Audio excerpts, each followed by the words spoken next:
नमस्कार दोस्तों, दयामन जी के क्लासेज में आपका हार्दिक स्वागत है।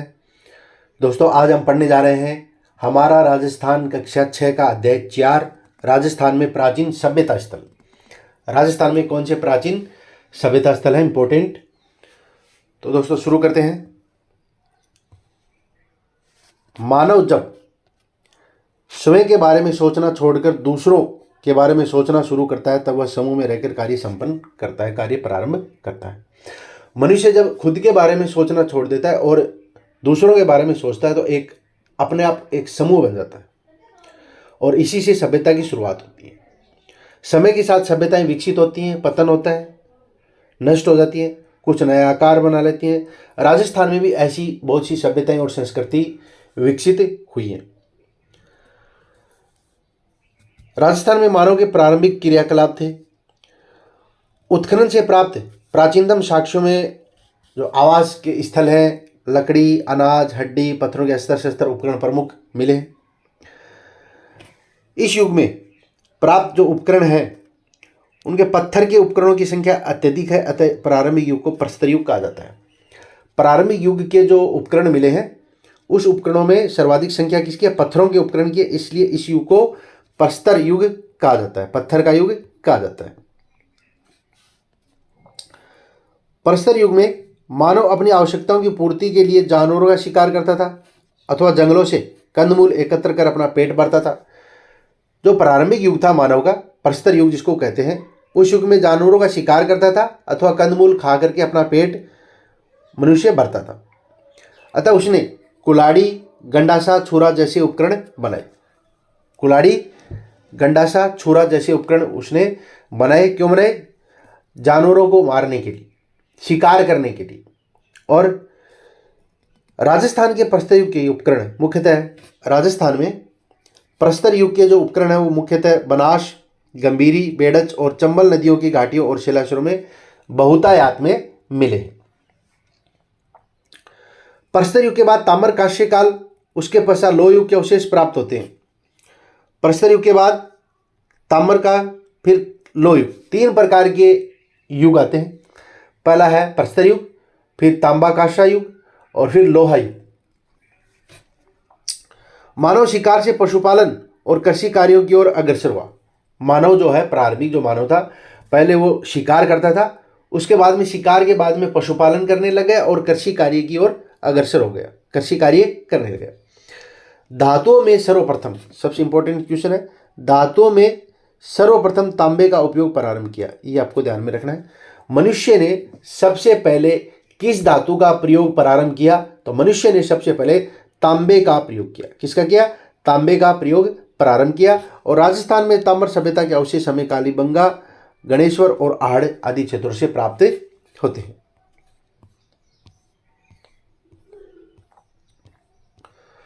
कौन कौन से सभ्यता स्थल है इस अध्याय में? इस अध्याय में है कालीबंगा।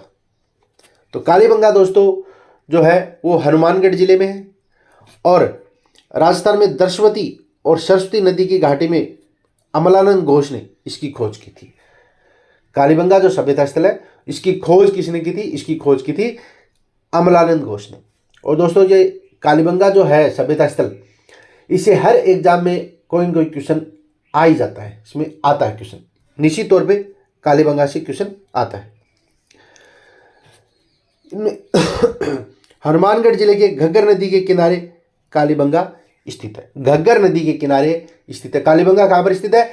घग्गर नदी के किनारे हनुमानगढ़ जिले में खोज की थी इसकी अमलानंद घोष ने। उसके बाद में बीबी लाल और बीके थापर के निर्देशन में यहां पर खुदाई हुई थी।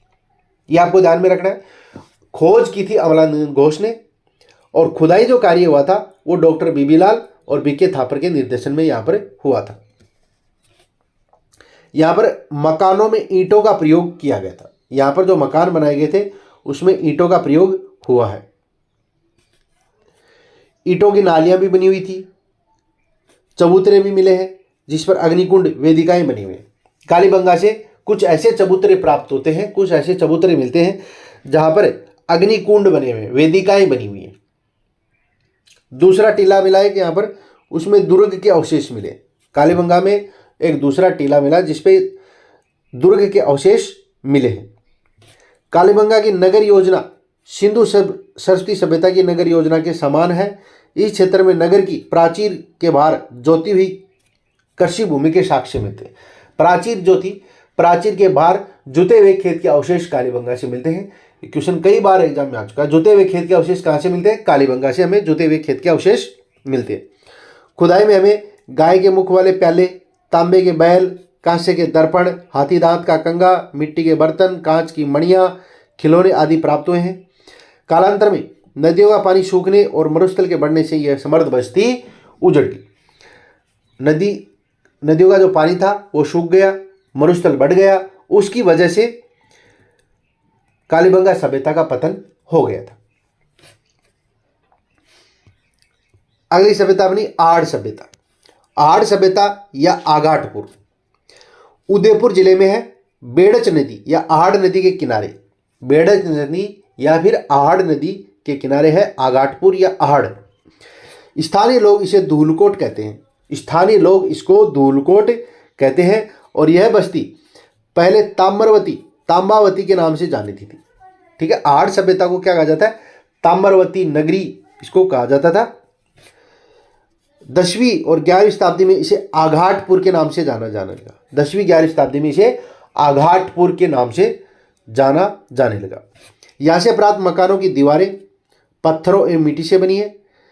छत बांस और केलू से बनी होती थी।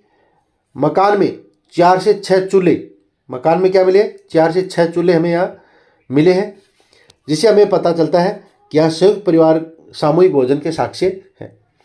यहाँ पर उच्च कोटि के चावल उत्पादित होते थे।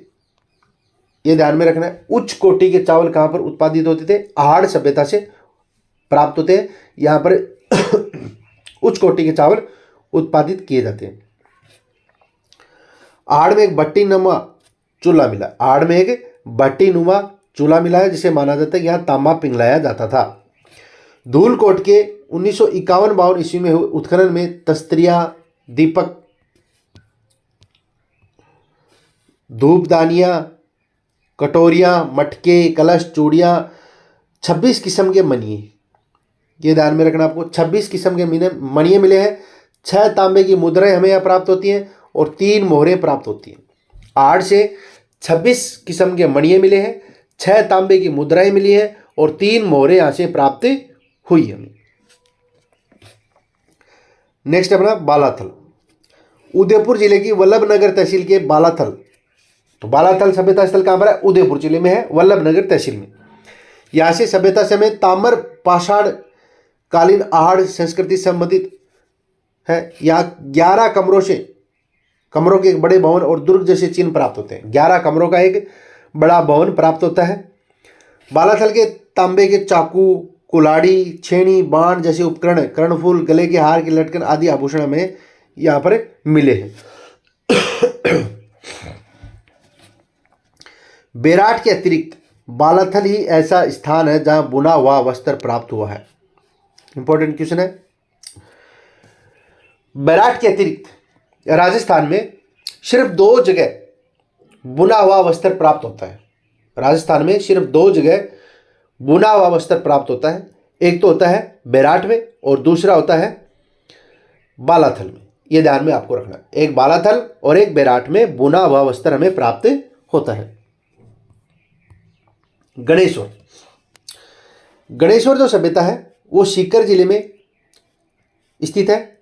इसे ताम्र संचय संस्कृति कहा जाता है। ताम्र संचय संस्कृति कहा जाता है और यह संस्कृति पूर्वी राजस्थान और गंगा घाटी के क्षेत्र में पल्वित हुई है। इंपॉर्टेंट है। गणेश्वर सभ्यता कौन सी घाटी में पल्वित हुई है? गंगा घाटी के क्षेत्र में। गंगा घाटी के क्षेत्र में पल्वित हुई है। गणेश्वर में तांबे के उपकरण मिले हैं, बहुत सारे उपकरण यहाँ पर हमें मिले हैं तांबे के।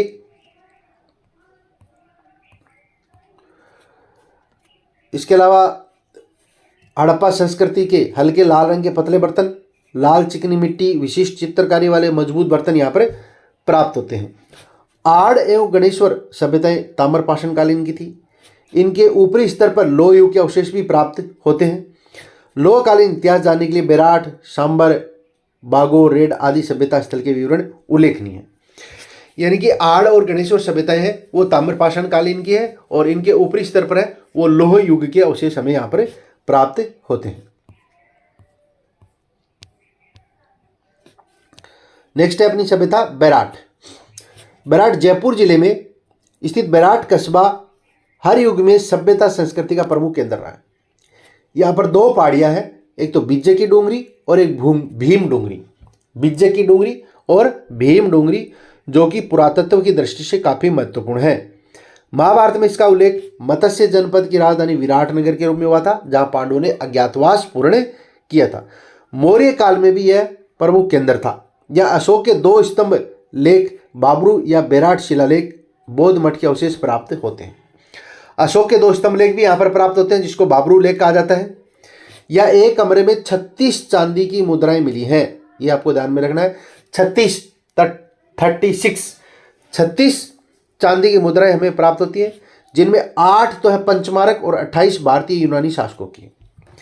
बैराट से हमें 36 चांदी की मुद्राएं मिली हैं, जिनमें से 8 तो क्या है पंचमारक की है और 28 है भारतीय यूनानी शासकों की।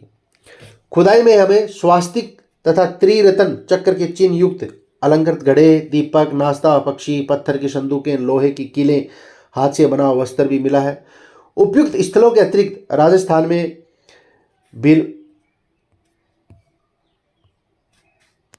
इन स्थलों के अलावा राजस्थान में कौन कौन से स्थल मिले हैं? भीलवाड़ा जिले में बागोर और ओजियाना और बागोर कहाँ पर है? भीलवाड़ा जिले में। जोधपुर जिले में मिले सांबर और जोधपुरा।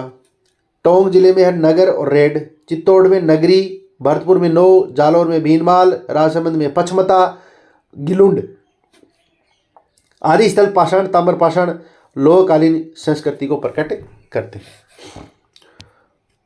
तो दोस्तों ये था अपना 4 का पाठ, राजस्थान के प्राचीन सभ्यता स्थल। हालांकि इसमें बुक जो है कक्षा 6 की, उसमें का जो स्तर है उसमें ज़्यादा डिटेल में नहीं दिए हुए हैं, लेकिन फिर भी अक्सर इन बुक से क्वेश्चन पूछे जाते हैं। तो दोस्तों जल्द मिलते हैं नेक्स्ट वीडियो में, तब तक के लिए नमस्कार, जय हिंद, जय भारत।